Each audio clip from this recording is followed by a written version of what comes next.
Break के बाद आप सबका इस्तकबाल करती हूं और अगली खबर का रुख करते हैं। मरकजी वजीर राजीव चंद्रशेखर ने न्यूज 18 JKLH से खुसूसी बातचीत की है।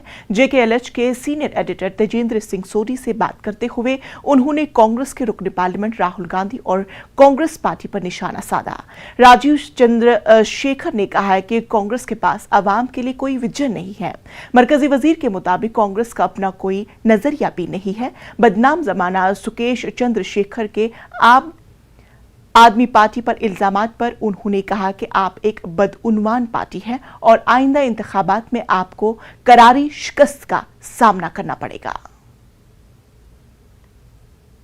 प्रधानमंत्री नरेंद्र मोदी के आउटरीच प्रोग्राम के तहत कई यूनियन मिनिस्टर जम्मू कश्मीर का दौरा कर रहे हैं। इसी सिलसिले में राजीव चंद्रशेखर जो यूनियन मिनिस्टर हैं आज जम्मू कश्मीर के दौरे पे हैं। सर, प्रधानमंत्री का एक विजन है जम्मू कश्मीर को लेकर, उसे आप ग्राउंड पे, क्योंकि आज आप आए हुए हैं, तो ग्राउंड पे उस विजन को कैसे देख रहे हैं सर आप? नहीं, पहले तो मैं एक चीज स्पष्ट कर दूं कि मैंने पिछले साल भी कहा था कि पहले क्या होता था कि एक कैबिनेट में एक मिनिस्टर होता था कि he was in charge of Jammu and Kashmir. आज के दिन में प्रधानमंत्री मोदी जी के नेतृत्व में 75 मंत्री हैं जो हर दिन जम्मू एंड कश्मीर के तरक्की के बारे में सोचते हैं। तो ये जो हमारा एक रेगुलर एक प्रोसीजर है, प्रोसेस है कि हम आए, डेवलपमेंट के जो इम्पैक्ट हैं देखें, डेवलपमेंट के बारे में फीडबैक लोगों से ले, डिस्ट्रिक्ट कमिश्नर और डिस्ट्रिक्ट एडमिनिस्ट्रेशन के लोगों से हम फीडबैक लें और उस फीडबैक को हम सरकार तक पहुंचाएं ताकि एक फीडबैक लूप हमेशा रहे between citizen and the government that is delivering development. And मेरा मानना है कि ये जो मॉडल है, प्रधानमंत्री मोदी जी उसको मैक्सिमम गवर्नेंस कहते हैं, कि लोगों को जोड़कर हमारे डेवलपमेंट स्ट्रैटेजीज को तेज करें और आगे बढ़ाएं। मुझे काफी सारे फीडबैक्स मिलते हैं जब भी मैं जाता हूं। कल और परसों मैं पत्नी टॉप और कल और आज मैं पत्नी टॉप और रामबन में था और वहां से जो भी फीडबैक मिला है और बहुत कुछ देखा है, बहुत कुछ तरक्की, बहुत कुछ प्रोग्रेस हुआ है, लेकिन और कुछ भी बाकी है और जो करना बाकी है उसके बारे में फीडबैक लेकर मैं दिल्ली लौट रहा हूं। सर, MHA ने भी कहा कि टेरर इंसिडेंट्स जो हैं जम्मू कश्मीर में कम हुए हैं। 370 हटने के बाद 370 से पहले का एक सिनेरियो देखते हैं कि हर दिन स्टोन पेल्टिंग होती थी, टेरर अटैक्स होते थे। 370 हटने के बाद टेरर अटैक्स भी कम हो गए हैं, स्टोन पेल्टिंग भी नहीं हो रही। आप ग्राउंड पे थे 2 दिन, आपने क्या चेंज देखे सर? नहीं, एकदम स्पष्ट रूप से जम्मू एंड कश्मीर के युवा, जम्मू एंड कश्मीर के आम आदमी, सभी भारत के और ये नया भारत, न्यू इंडिया का जो प्रधानमंत्री मोदी जी ने एक मोमेंटम क्रिएट किया है, इकोनॉमिक डेवलपमेंट, इकोनॉमिक अपॉर्चुनिटी के सभी जोड़ना चाहते हैं और सभी जुड़ रहे हैं। इसमें प्रधानमंत्री मोदी जी का एक स्पष्ट रूप से एक संकल्प है कि जो भी हम तरक्की कर रहे हैं, देश जो तरक्की कर रहा है और नए नए अपॉर्चुनिटीज क्रिएट हो रहे हैं, उन अपॉर्चुनिटीज को हर कोने, हर देश के हर नागरिक तक पहुंचे।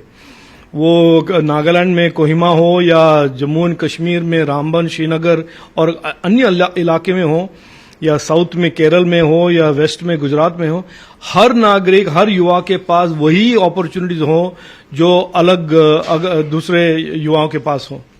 और एक तरह से मैं मानता हूं एक रियलिटी है तेजेंद्र की, जो सालों से बाहर के युवाओं के पास एक अपॉर्चुनिटी होता था दुनिया के अन्य देशों में, वही अपॉर्चुनिटीज आज भारत के युवाओं के सामने भी हैं। और भारत के युवाओं का मतलब है, मैं रामबन के युवाओं को भी जोड़ता हूं और देश के अन्य प्रदेश और अन्य जिलों के युवाओं के सामने भी वही अपॉर्चुनिटीज हैं जो देश भर के युवाओं के पास हैं।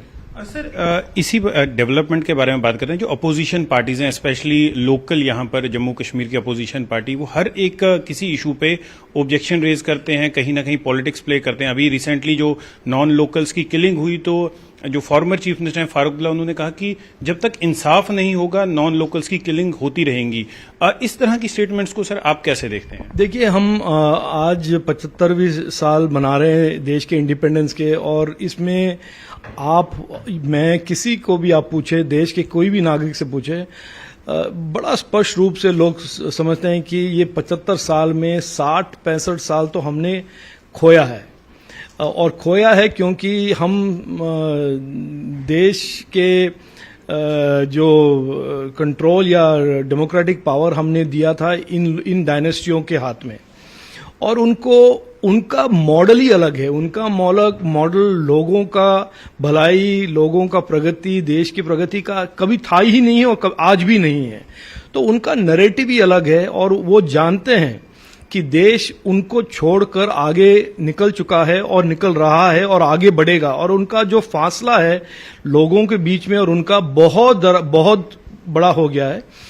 तो ये एक तरह से they are left only with petty politics. जब एक इनोसेंट विक्टिम होता है टेररिज्म का, उनको उस पर सेलिब्रेट करना, उसको पॉलिटिकल बनाना, मैंने पहले भी कहा है, ऐसे ही वल्चर पॉलिटिक्स यही प्रैक्टिस करते हैं, डायनेस्ट पॉलिटिक्स और डायनेस्टी पॉलिटिक्स, जिन्होंने देश को और देश के लोगों को इतना एक्सप्लॉइट किया है पिछले 60 सालों में कि आज मैं मानता हूं एज एन इंडियन सिटीजन उनको बोलने का कोई हक नहीं है। नरेंद्र मोदी जी की सरकार दिन रात परिश्रम के द्वारा हमारे देश को आगे बढ़ा रहा है, और ये जो कोविड में 2 साल में आप देख रहे हैं, दुनिया के अलग अलग देशों में आज भी प्रॉब्लम, आज भी इकोनॉमिक टर्मोइल, आज भी लॉकडाउन, और हम बने हैं कोविड के बाद दुनिया के सबसे आगे, सबसे तेजी से, सबसे fastest growing economy in the world. तो मैं मानता हूं ये जो हमारा डेमोक्रेसी है, हम दुनिया के सबसे बड़ी डेमोक्रेसी है, और हम जानते हैं कि हमारे डेमोक्रेसी में अलग अलग लोगों के अलग अलग राय होंगे, लेकिन इन लोगों को मैं खास तौर से, जिन्होंने 60 साल से देश को, प्रदेश को प्रगति पर एक तरह से ब्रेक लगाया था, उनकी बातों में ना आना, उनको सुनना, और एक कान से सुनना और दूसरे कान से निकालना, मैं तो यही करता हूं, और मैं मानता हूं देश के हर नागरिक वही करता है। सर, फर्स्ट टाइम ऐसा हुआ है कि पहले जो सरकारें होती थी जम्मू कश्मीर में, टेरर विक्टिम्स को इग्नोर किया जाता था। अभी रिसेंटली एमएचए ने एक सर्कुलर इशू किया कि प्रायोरिटी दी जाएगी टेरर विक्टिम्स के किड्स एंड किन्स को एमबीबीएस और बीडीएस की सिलेक्शन में। तो सर, इस मूव को कैसे देख रहे हैं आप? मैं बहुत वेलकम करता हूं, क्योंकि इन्होंने खून बहाया है प्रदेश के लिए और देश के लिए, और उनको थोड़ा हम जिस तरह से भी हम उनको कॉम्पनसेट कर सकेंगे या किसी तरह से हम उनको होमेज दे सकें, हमें करना चाहिए। और मैं बहुत खुश हूं कि हमने ये शुरुआत की है और ये करते रहना चाहिए। और मैं मानता हूं, लेकिन सबसे बड़ा जो एक तरह से हमारे लिए सबसे बड़ा एक अचीवमेंट ये होगा कि हम डेवलप्ड नेशन बने, जम्मू एंड कश्मीर में भी डेवलपमेंट हो, और यहाँ के हर युवाओं के पास वही अपॉर्चुनिटीज हो जो सालों से और दशकों से भारत के अन्य युवाओं के सामने हैं। सर, आई नो आपके पास टाइम कम है, बट मैं लिबर्टी लूंगा 2-3 सवाल और पूछने के। सर, कांग्रेस का भारत जोड़ो यात्रा चल रही है, लेकिन हर दिन हम देख रहे हैं कोई ना कोई कंट्रोवर्सी हो रही है। कभी टुकड़े टुकड़े गैंग मेंबर्स जो हैं वो राहुल गांधी के साथ यात्रा में देखे जाते हैं, कभी राहुल गांधी खुद कंट्रोवर्शियल जो रिलीजियस लीडर्स हैं उनके साथ देखे जाते हैं। अभी रिसेंटली एक म्यूजिक कंपनी ने उन पे कॉपीराइट के लिए केस किया हुआ है। तो सर, ये सारे जो कंट्रोवर्सीज हैं, आपको क्या लगता है कि राहुल गांधी ये क्यों कर रहे हैं? जानबूझ के किया जा रहा है सर? नहीं, देखिए, कंट्रोवर्सीज मैं मानता हूं इज अ डायग्नोसिस और a symptom of a party without any cause. उनका कोई आइडियोलॉजी नहीं है, उनका कोई ओरिजिनल थिंकिंग नहीं है। जब भी इलेक्शन का टाइम आता है वो बाहर निकलते हैं। कोविड के 2 साल में उनके पार्टी ने ना कुछ किसी को हेल्प किया, ना कुछ काम किया, ना किसी सोसाइटी में कंट्रीब्यूशन की। ये लोग आ जाते हैं इलेक्शन के दौरान, या आ जाते हैं जैसे मैंने कहा वल्चर पॉलिटिक्स खेलने के लिए। जब कोई अनफॉर्चुनेट इंसिडेंट होता है, उनका ये एक सिग्नेचर रवैया हो गया है।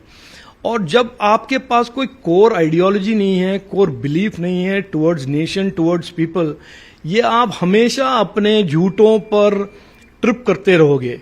आप अपने कॉन्ट्रडिक्शंस, अपने हिपोक्रेसी को अपने आप एक्सपोज करते रहेंगे।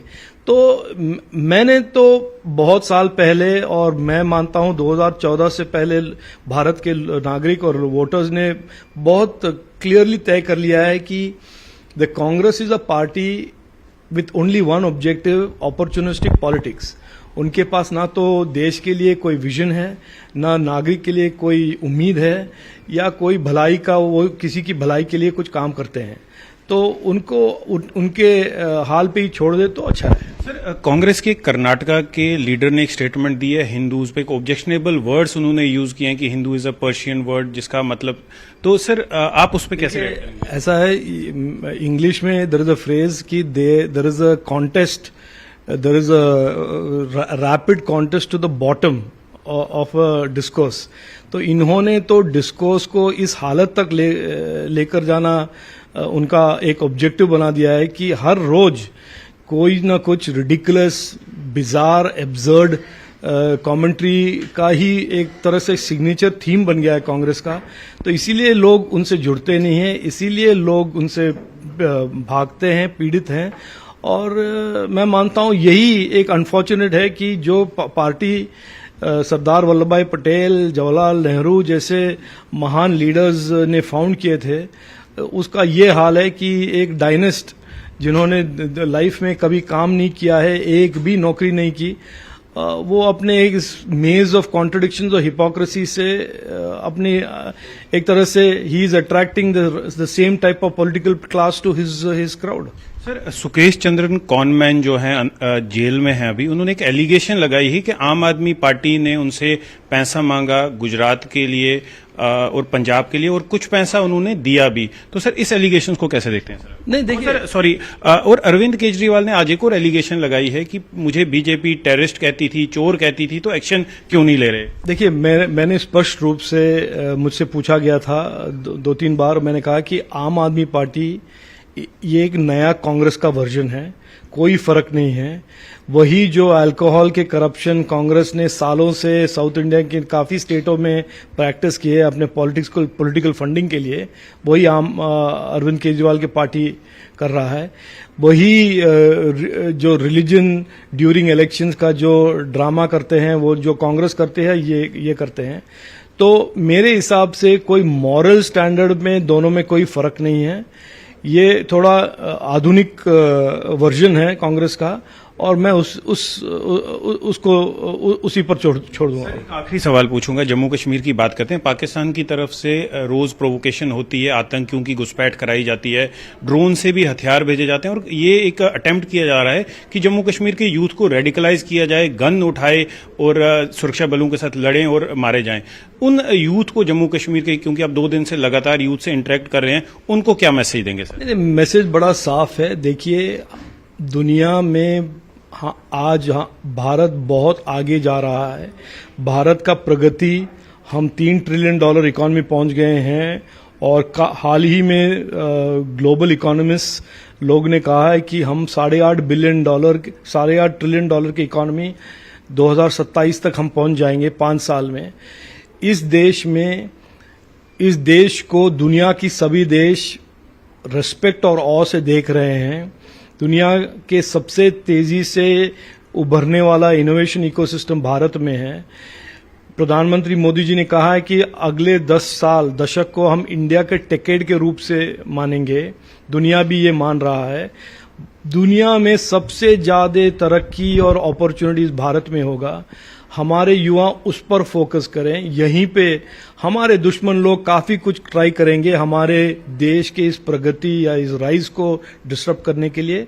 आप उनके बात को न माने, आप हमारे प्रधानमंत्री मोदी जी के रास्ते पे, उन्नति, प्रोग्रेस और अपॉर्चुनिटीज के रास्ते पे चले और अपने लिए एक बहुत अच्छा भविष्य बनाएं। ये हम सबके लिए, जो प्रधानमंत्री कहते हैं, सबका साथ, सबका विश्वास, सबका विकास, सबका प्रयास के साथ हम उस काम पर जुड़े। सर एक आखिरी सवाल और पूछूंगा। सर, आम आदमी पार्टी क्लेम कर रही है कि गुजरात और हिमाचल में हम गवर्नमेंट बनाएंगे। सर, उनकी स्टेटमेंट को कैसे देखते हैं? अंग्रेजी में एक फ्रेज है डिल्यूजन। मैं उस पर इस फ्रेज से उनका जो भी नाटक है उसको मैं यही डिस्क्राइब करूंगा कि डिल्यूजन प्लस करप्शन इक्वल्स आम आदमी party. Thank you sir, news 18 से बात करने के लिए आपका धन्यवाद। तो ये थे यूनियन मिनिस्टर राजीव चंद्रशेखर। उनका तीखे अंदाजों में कांग्रेस पे अटैक था और ये कहा कि कांग्रेस अपने आप कंट्रोवर्सीज क्रिएट करती है और दलदल में धंस रही है। तजिंदर सिंह सोडी, कैमरामैन चांद डोगरा के साथ।